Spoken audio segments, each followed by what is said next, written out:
3 aulas nós vamos concluir esse assunto, certo? Para iniciarmos um outro tema. Na EBD nós vamos trabalhar, depois de concluirmos o tema sobre a Escritura, vamos trabalhar tópicos gerais assim. Um mês nós vamos trabalhar temas como doutrina, no aspecto geral aplicado, obviamente, e outro lidar com temas mais pastorais, especialmente, então vai ser um mês da teologia também aplicada, mas outro mês nós vamos trabalhar aspectos práticos. Por exemplo, ansiedade à luz da Escritura, depressão à luz da Escritura. Nós vamos lidar com esses temas em que recorrente, como é que a Bíblia lida com essas questões, certo? Então, nós vamos buscar mesclar esses dois aspectos aqui durante esse ano, tá certo? Um mês um tópico, outro mês outro tópico, até a gente fechar aqui o ano com a graça de Deus. Hoje, dentro da antepenúltima aula desse tema sobre a Escritura, falando sobre Jesus Cristo, aqui o tema específico aqui, nosso, irmãos, o tema é Cristo, o Verbo que se fez carne. Então, a palavra da aliança de Deus é verdadeira, isto é, aquilo que foi prometido sobre Cristo no Antigo Testamento se cumpriu. Tudo aquilo que foi prometido se cumpriu. Então, quando Cristo veio ao mundo, ele veio literalmente como aquele que está cumprindo as promessas do Antigo Testamento. Isso é importante porque essa é a relação perfeita entre o Antigo e o Novo Testamento, em que o Deus que revela a sua vontade ao seu povo é o Deus que cumpre a sua vontade revelada ao seu povo no tempo que ele mesmo determina. O Verbo se fez carne, Jesus Cristo veio ao mundo, como a Escritura descreve. Abra sua Bíblia comigo, por favor, irmãos, no Evangelho de João, capítulo 1, versículo 1. João, capítulo 1, versículo 1.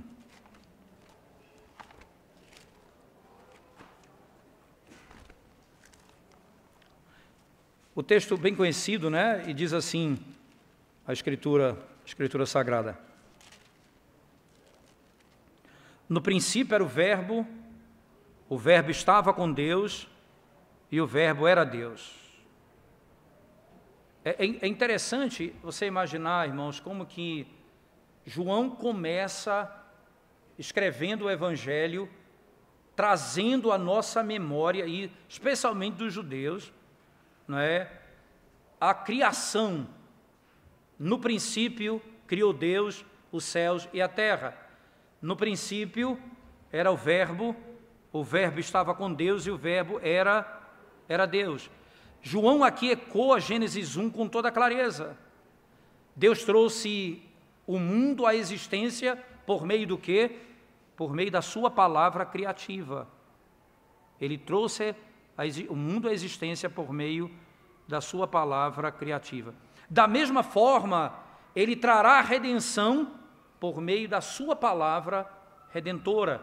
Entende? É a sua palavra, o que cria e a palavra que redime, não é?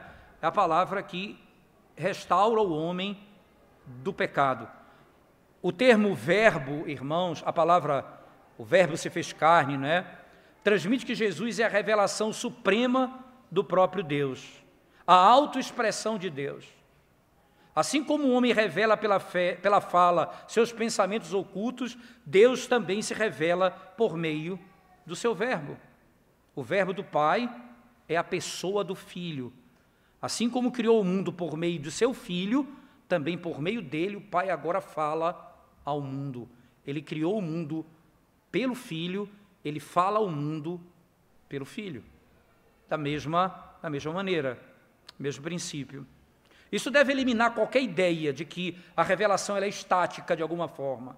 O Verbo expressa informação e conhecimento a respeito de Deus, mas também comunica a própria vida, pois conhecer o Verbo é receber a vida eterna daquele que é a vida. Aquele que é a vida. O texto de João, no capítulo 1, verso 1 a 3, ele descreve literalmente acerca da pré-existência do Verbo. No princípio era o Verbo estava com Deus, o Verbo era Deus, ele estava no princípio com Deus, todas as coisas foram feitas por intermédio dele, e sem ele nada do que foi feito se fez. Aqui então eu tenho, no texto sagrado, irmãos, a gloriosa declaração, a gloriosa declaração de que Deus, que Jesus Cristo é eterno, como Pai eterno. Então, há a declaração da divindade da pessoa do próprio Cristo. Eu não tenho como pensar de outra maneira, irmãos. Veja, se Ele é Deus, estava com Deus, Ele estava no princípio com Deus, e sem Ele nada do que foi feito se fez. Logo, eu sei que o Verbo que foi revelado ao homem é, como diz o texto de João, a própria pessoa de Jesus Cristo. Se você for ainda no mesmo texto de João, no capítulo 1 ainda, por favor, você vai ver a seguinte declaração do próprio Senhor no verso 10. O Verbo estava no mundo, o mundo foi feito por intermédio dele, mas o mundo não o conheceu. O mundo não o conheceu. Ora, quando você ainda percebe o texto sagrado, irmãos, descrevendo a pessoa de Cristo, o Verbo se fez carne e habitou entre nós. Verso 14, o Verbo se fez carne e habitou entre nós. Perceba, o mundo foi feito pelo Verbo, pela palavra, certo? Nada do que foi feito teria sido feito sem ele. Agora ele diz, o Verbo se fez carne. O Verbo se fez carne e habitou entre nós, cheio de graça e de verdade. E vimos a sua glória, glória como do unigênito do Pai. Então o que a gente conclui aqui de imediato, irmãos? Que embora Deus se revelasse por meio dos escritos do Antigo Testamento e por meio da sua obra com Israel, é na vinda do seu Filho que recebemos a mais admirável revelação de todas, pois é o Filho do próprio Deus que abriu os céus, desceu e aqui habitou como um de nós. Essa é a glória dessa revelação. No verso 18, do mesmo João capítulo 1, você vai ouvir o seguinte: ninguém jamais viu a Deus. Pronto, então, você imagina essa declaração, ninguém jamais viu a Deus. Esse é um ponto importante, porque quando você vai para o Antigo Testamento, você vai encontrar textos em que Moisés viu a Deus. Ele viu a face de Deus, ou Deus falava com Deus, Deus falava com Moisés face a face. Deixa eu explicar para vocês uma coisa. Há uma distinção entre ver a Deus como ser e falar face a face. Face a face é um modo de revelação. E ver a face de Deus é a descrição da natureza de Deus. Isto é, ninguém pode ver a Deus, porque Deus é Espírito. Ora, deixa eu dar um exemplo para vocês lá em Números capítulo 12. Quando Miriam e Arão se levantam contra Moisés, dizendo que Deus falava não apenas por ele, mas também por eles dois. Eles se rebelam. Então Deus chama Moisés, Arão e Miriam para fora da tenda. Os três são chamados para fora. E Deus diz assim aos três, diz assim, especialmente aos dois rebeldes: ora, vocês não temem falar mal do meu servo Moisés? Deus está falando com eles isso, Números 12, de 1 a 6. Vocês não temem falar mal do meu servo Moisés? Se há profeta no meio de vós, por meio de sonhos e visões, eu falo com ele.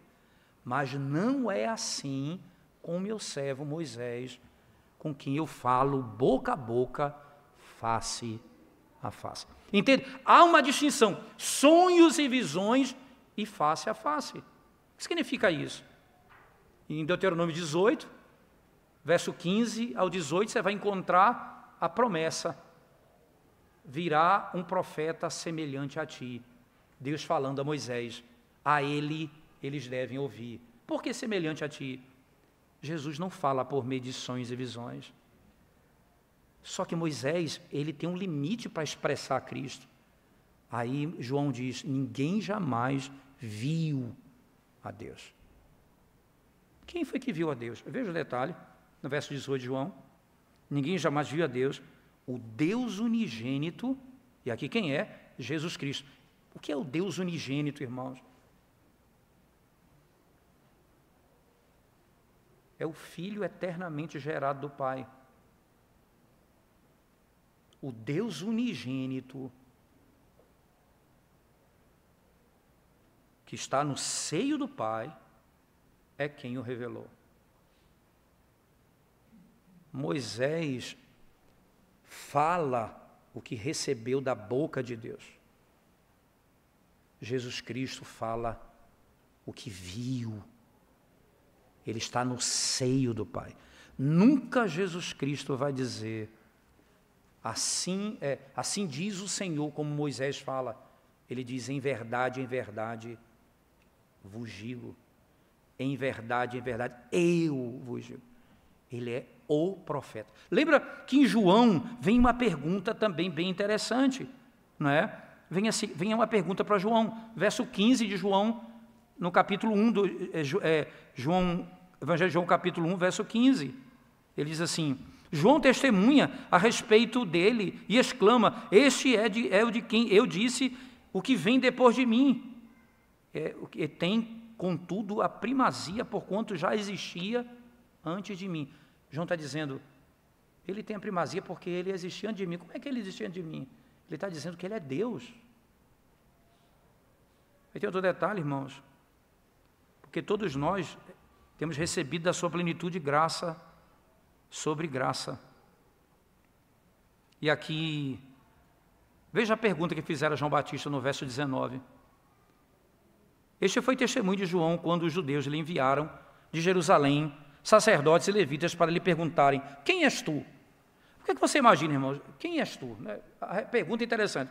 Agora veja a complexidade da resposta de João.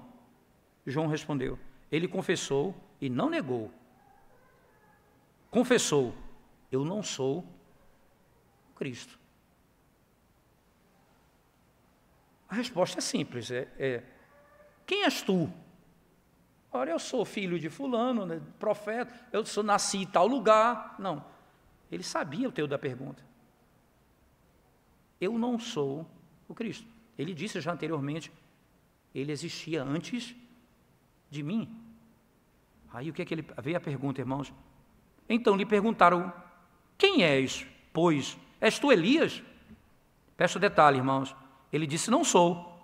És tu o profeta? Respondeu, não. Lembra que esse profeta aí tem um artigo definido. Ele não perguntou se ele é um profeta, ele perguntou se ele é o profeta. Ele disse, não sou eu. Ele sabe que viria aquele que revelaria a vontade do Pai, porque ele está no seio do Pai. Isto é, ninguém jamais viu a Deus. O Deus unigênito que está no seio do Pai é quem o revelou. Eu já disse isso outra vez, apenas repito. O verbo revelar aqui, em grego, é a tradução do verbo exegese, isto é, fazer exegese. Significa dizer, irmãos, ele está dizendo, ele está literalmente explicando isso. Jesus é a exegese do Pai. Você não tem como conhecer o Pai se não for por meio de Cristo. Ninguém pode conhecê-lo. Então, podemos concluir que Jesus Cristo é essa revelação gloriosa, né? É a declaração gloriosa do Evangelho. Deixa eu só encerrar esse tópico para a gente mudar o nosso tópico ainda, né, nessa manhã, dentro do mesmo assunto geral, mas mudar o tópico. Entenda, se perguntar assim, o que é o Evangelho? O que é o Evangelho? A resposta, a nossa resposta, tem que ser bíblica, né? Então vamos para a Bíblia, Romanos 1, verso de 1 até o verso 6, mas em particular do 1 ao 4, né? Romanos capítulo 1, verso de 1 a 4. O que é o Evangelho?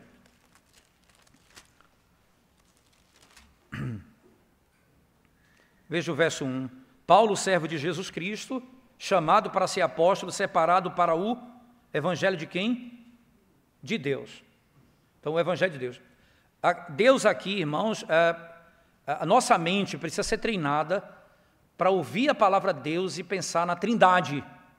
Porque normalmente ouve a palavra Deus e pensa na primeira pessoa da Trindade. Nesse caso aqui é a primeira pessoa da Trindade, tá certo? Mas a palavra, quando a gente lê a palavra Deus na Bíblia, a primeira coisa que eu tenho que começar a pensar é o Deus triuno. Porque Jesus é Deus, o Filho é Deus, o Pai é Deus e o Espírito Santo é Deus. A nossa mente precisa ser treinada. Nós somos trinitarianos, isto é, nós cremos na doutrina da Trindade como ela se revela na Escritura. Agora, veja, o Evangelho é de Deus. Eu sei Deus aqui, entenda, é a primeira pessoa. Por quê? Veja o que diz o verso 2.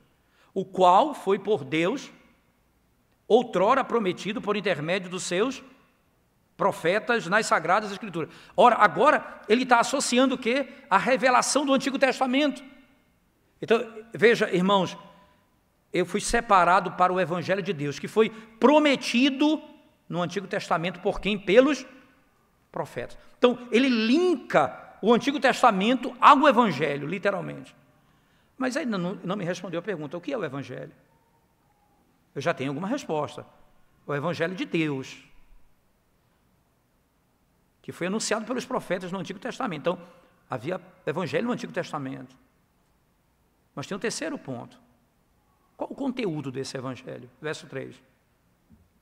Com respeito a seu filho. O que a palavra filho aí significa?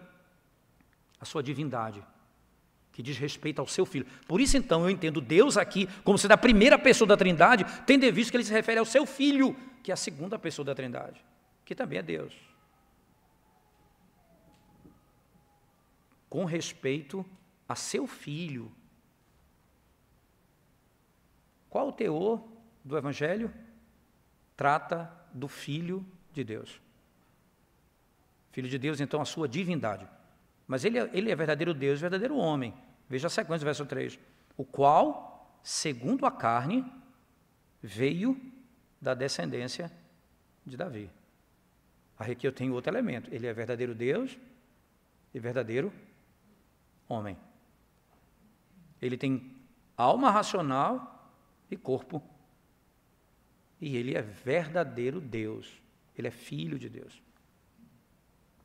O termo aqui, filho de Deus, tem esse peso. E aqui, irmãos, eu posso então dizer o Evangelho de Deus, que foi anunciado pelos profetas desde o Antigo Testamento, cujo conteúdo trata do Filho de Deus, que segundo a carne é da descendência de Davi. Mas aí, e a terceira pessoa da Trindade, o Espírito? Veja o verso 4. E foi designado Filho de Deus com poder. Vou só explicar aqui rapidamente. Ele não é Filho de Deus, irmãos, na ressurreição, não é? Esse não é um ponto, mas ele é declarado com poder Filho de Deus, porque na ressurreição, não é? Ele é declarado Filho de Deus com esse poder. Ele é Filho de Deus, no batismo, Jesus, o próprio Pai disse, quando o Espírito veio sobre ele, este é meu Filho amado em quem eu me comprazo. Estava lá Elias, Moisés e Cristo no Monte da Transfiguração. Esse é meu Filho amado, a ele ouvi.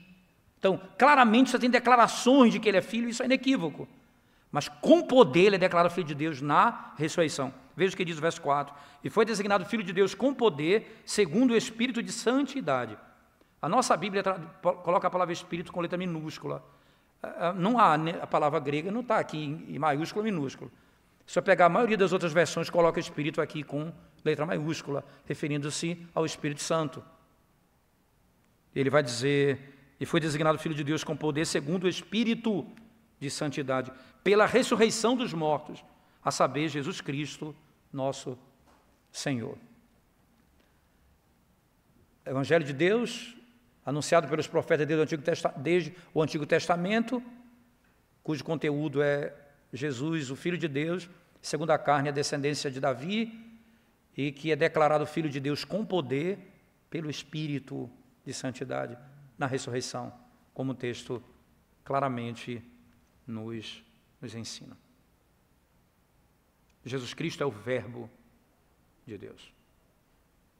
Isso aponta para uma distinção importante, né? Jesus é a revelação de Deus, a Bíblia é a revelação de Deus. Qual é a diferença entre Cristo e a Bíblia? Básico. A Bíblia é um livro e Jesus é uma pessoa. Mas como é que funciona a outra diferença? Outra diferença é Jesus Cristo é revelado na Escritura. E o Espírito nos desvenda os olhos na Escritura. Perceba, eu não tenho como conhecer a Cristo se não for como Ele foi revelado na palavra. Se eu não conheço a Cristo, eu não conheço o Pai. Mas como é que eu conheço a Cristo? Na Escritura. Por isso os dois recebem o título de revelação. Jesus revela, a palavra revela. É o mesmo princípio aqui para o conhecimento, para a nossa própria salvação. É claro que a gente já viu isso em outro momento, mas o verbo cumpre a palavra de Deus, e tudo aquilo que foi ordenado pelo Senhor é cumprido, né? Aquilo que é ordenado desde o Antigo Testamento se cumpriu na pessoa dele, né? Se cumpriu na pessoa dele. E isso é claramente manifestado. Um texto que a gente já leu, mas não custa nada a gente voltar a ele, só para fixar esse ponto, que é lá no Evangelho de Lucas, no capítulo 24, né? Lucas 24, no verso 44, você vai ouvir as seguintes palavras do Senhor Jesus Cristo, Lucas 24, 44. A seguir Jesus lhes disse, isso é depois da ressurreição, tá certo? Cristo ressurge aqui dentre os mortos. A seguir Jesus lhes disse, são estas as palavras que eu vos falei, estando ainda convosco, importava se cumprisse tudo o que de mim está escrito na lei de Moisés, nos profetas e nos salmos. Então, importava se cumprisse o que estava escrito a meu respeito. Entende? Então, o evangelho que foi anunciado desde o Antigo Testamento, Jesus está dizendo, está escrito aonde? Na lei, nos profetas e nos salmos. O cânon tripartido, o cânon do Antigo Testamento, lei, profetas e escritos, onde os salmos estão inseridos. Todo o Antigo Testamento fala acerca de Cristo. Nós já vimos isso, mas voltaremos a falar. Perceba ainda, por favor, irmãos, do que fala sobre Cristo. O que está escrito na lei? O que está escrito nos profetas? O que está escrito nos salmos acerca de Cristo? Então, leia o texto comigo ainda. No verso 45 diz, então lhes abriu o entendimento para compreender as Escrituras. E lhes disse, assim está escrito. Está escrito aonde? Na lei, nos profetas e nos salmos. Está escrito o quê, irmãos? Que o Cristo havia de padecer e ressuscitar dentre os mortos no terceiro dia, e que em seu nome se pregasse arrependimento para a remissão de pecados a todas as nações, começando de Jerusalém. Então, o que é que eu vou encontrar no Antigo Testamento? Na lei, nos profetas e nos salmos, que Cristo ia padecer, ia morrer, ia ser sepultado, e ao terceiro dia ressuscitaria dentre os mortos. E o Evangelho seria proclamado para todas as nações. Então perceba, é claro que é sobre ele que está sendo escrito. O verbo se fez carne. O verbo se fez carne. Cumprindo aqui então aquilo que foi prometido pelo próprio Senhor desde o Antigo Testamento. A palavra da verdade, Jesus Cristo. Veja, a palavra da verdade vindo do Pai. A palavra da verdade vindo do Pai. Aqui, irmãos, nós temos uma declaração bem interessante, porque se você pegar essa expressão como o próprio vamos chamar assim, o próprio texto descreve, abra sua Bíblia lá em João comigo, só para a gente poder pegar esse versículo em particular.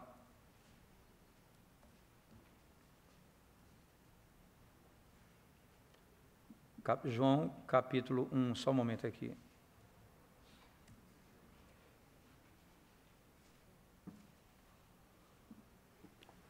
Só um minutinho, por favor.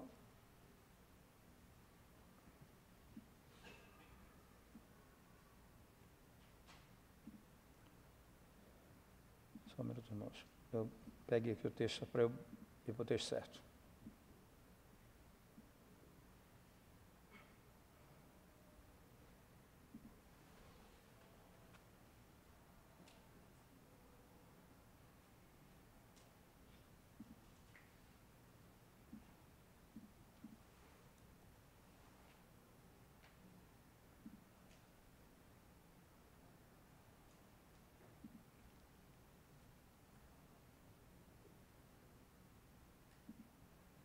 Peguei o texto e simplesmente ele fugiu aqui. Eu vou ler o versículo, depois eu vou pegar o texto. Tá? Vamos, o versículo diz assim: segundo como Filho de Deus e Verbo de Deus, né? Você vai ver que Cristo é a revelação definitiva que culminante total de Deus, e sua palavra é verdadeira porque veio do Pai. Vou repetir. O princípio desse versículo é: segundo como Filho de Deus e Verbo de Deus, Cristo é a revelação definitiva, culminante e total de Deus, e sua palavra é verdadeira porque veio do Pai.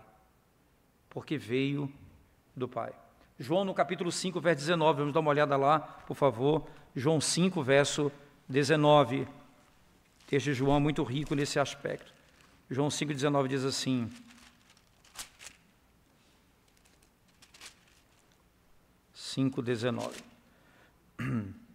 então lhes falou Jesus: em verdade vos digo, que o Filho nada pode fazer de si mesmo, senão somente aquilo que vi fazer o Pai, porque tudo o que este fizer, o Filho também semelhantemente o faz. Tudo o que este fizer, o Filho semelhantemente o faz. Veja o verso 20 do mesmo capítulo 5.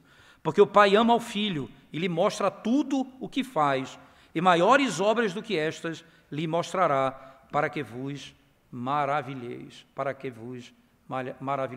João, capítulo 14, verso 24.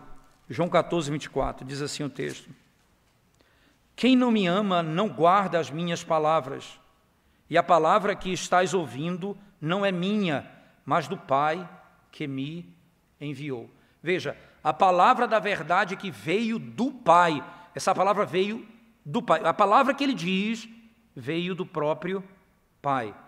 E Jesus confirma isso, irmãos, no próprio João 14, mas no verso 10, veja lá comigo, ele diz assim, João 10, 14, não creis que eu estou no Pai e que o Pai está em mim? As palavras que eu vos digo, não as digo por mim mesmo, mas o Pai que permanece em mim faz as suas obras. O Pai que permanece em mim faz as suas obras. O texto de João 14, verso 10.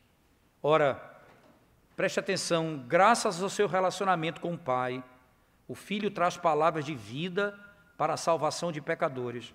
Tão poderosa é a palavra do Filho, que virá o dia em que os mortos ouvirão a voz do Filho de Deus, e os que a ouvirem viverão.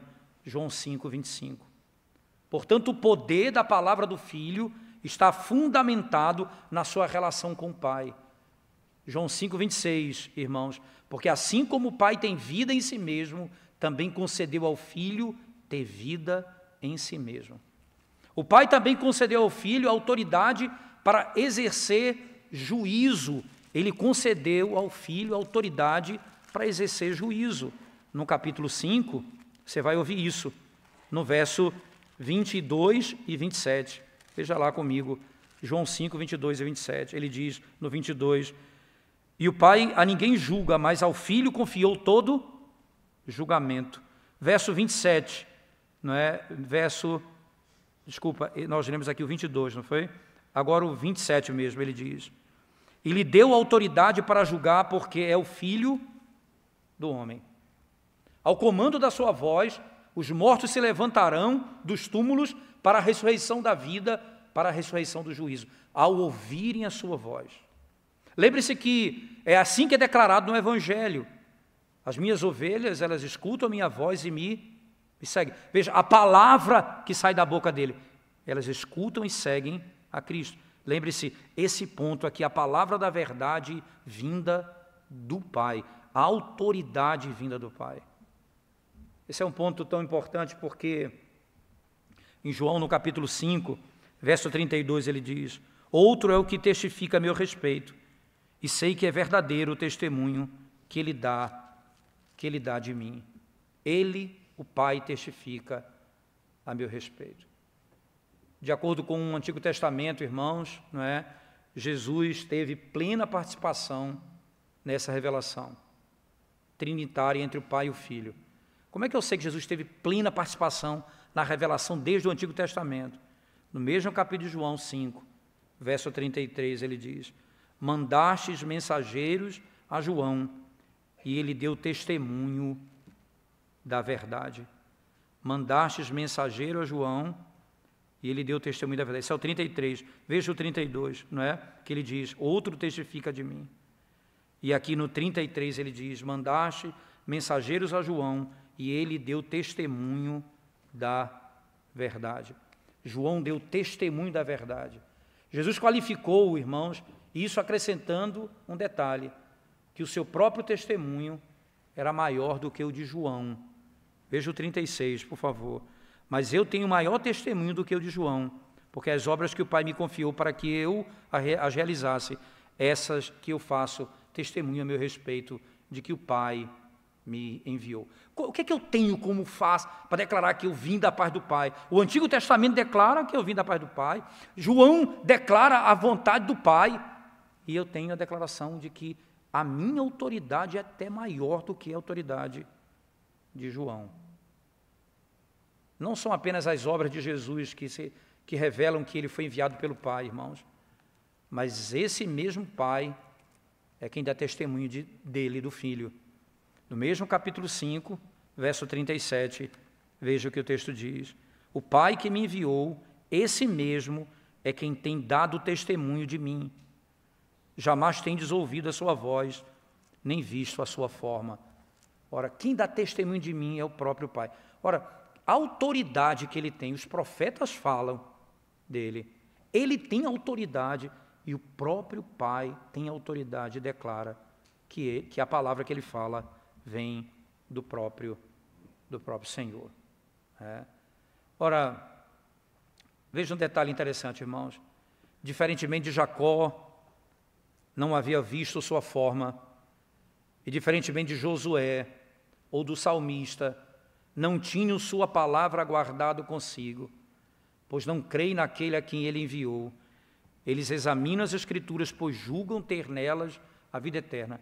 Todavia, são incapazes de perceber que as Escrituras testificam de Cristo, aquele que é a verdade e a vida, aquele que é a verdade e a vida. Veja, Moisés ouviu, Josué ouviu, Davi ouviu e eles creram nessa palavra. Mas agora ele fala e aqueles que escutam não acreditam naquilo que está sendo dito. A mesma palavra procedente do Pai, eles não creram. Jesus disse: examinai as Escrituras, porque julgai ter nelas a vida eterna. Mas em João 5,39 ele diz: veja, examinai as Escrituras, porque julgais ter nelas a vida eterna, e são elas mesmas que testificam de mim. São elas mesmas. Verso 40, contudo, não quereis vir a mim para terdes vida. Elas testificam de mim, mas vocês não querem vir a mim para ter vida. Ora, ele está dizendo, elas falam a meu respeito, elas revelam a minha pessoa, elas revelam a minha obra, e ali está o poder de Deus, e vocês não querem vir a mim. Ela ordena, venham a mim, e vocês não vêm a mim para ter vida. Vocês não creem na minha palavra. Vocês não creem na minha palavra. Não é? No mesmo texto, no verso 45, veja, irmãos, João 5, não penseis que eu vos acusarei perante o Pai. Quem vos acusa é Moisés, em quem tendes firmado a vossa confiança. Por que Moisés vai acusá-los, irmãos? Moisés creu. Ouviu Cristo e creu.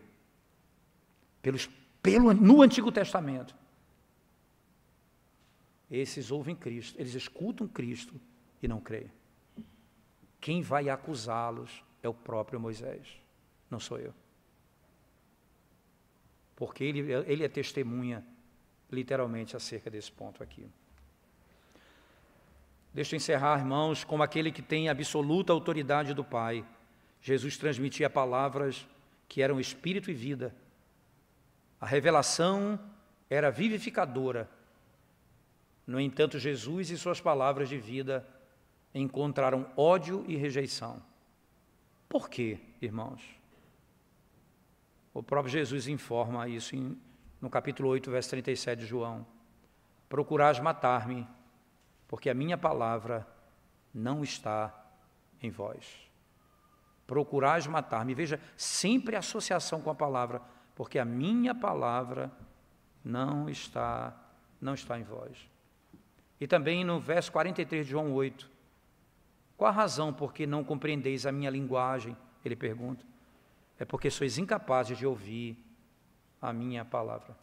O verso 44, o pai dessas pessoas, Jesus dizia, sem rodeios, era o diabo, que é o pai da mentira. Jesus, por sua vez, era quem falava a verdade. Verso 45 de João 8, sua palavra é a verdade, e nelas não há falsidade. Portanto, aquele que guardar a minha palavra, João 8,51, aquele que guardar a minha palavra, não é? Ele diz, não verá morte eternamente. Você entende? Crer na Escritura é crer em Cristo. Não é meramente, irmãos, crer em algum aspecto de que é verdadeiro, é bonito, é por isso que a nossa confissão de fé, ela tem um detalhe riquíssimo. Ela diz, ora, a Escritura, ela tem uma harmonia gloriosa, ela tem cumprimento de profecias que mostram a beleza e o poder dela. Você olha para a Escritura e você se maravilha com tanto estilo, tanta glória. Mas ele diz, sem o Espírito Santo, nós não seremos convencidos de que ela é a palavra de Deus. Sabe o que é isso? Eu não tenho como crer em Cristo se não for como revelado na palavra. A palavra que veio da parte de Deus, Jesus Cristo, essa é a autoridade. Irmãos, o nosso ponto aqui, não podemos perder de vista, há tanto tempo que a gente está lidando com isso. Como pode alguém imaginar que a palavra da igreja, a tradição da igreja, você vai exigir que as pessoas creiam em Cristo com a sua palavra, com essa autoridade que Cristo coloca aqui, eles não escutam a minha voz. É muita petulância de qualquer homem, de qualquer instituição, assumir o lugar de Cristo como tendo autoridade para falar e fazer com que os outros se submetam, porque crendo na palavra da igreja, crê em Cristo. Jesus diz, sabe por que vocês não querem vir a mim?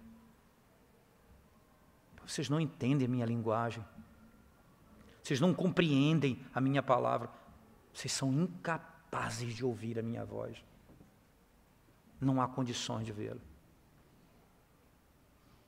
Aí nós temos a beleza dessa descrição, irmãos. Né? A beleza da descrição. Deixa eu concluir lendo com vocês. Abra sua Bíblia, a gente lê e conclui. João capítulo 12, por favor, verso 47 a 50. João 12, verso 47 a 50. Diz assim a Escritura Sagrada. Se alguém ouvir as minhas palavras e não as guardar, eu não o julgo, porque eu não vim para julgar o mundo, e sim para salvá-lo. Quem me rejeita e não recebe as minhas palavras, tem quem o julgue.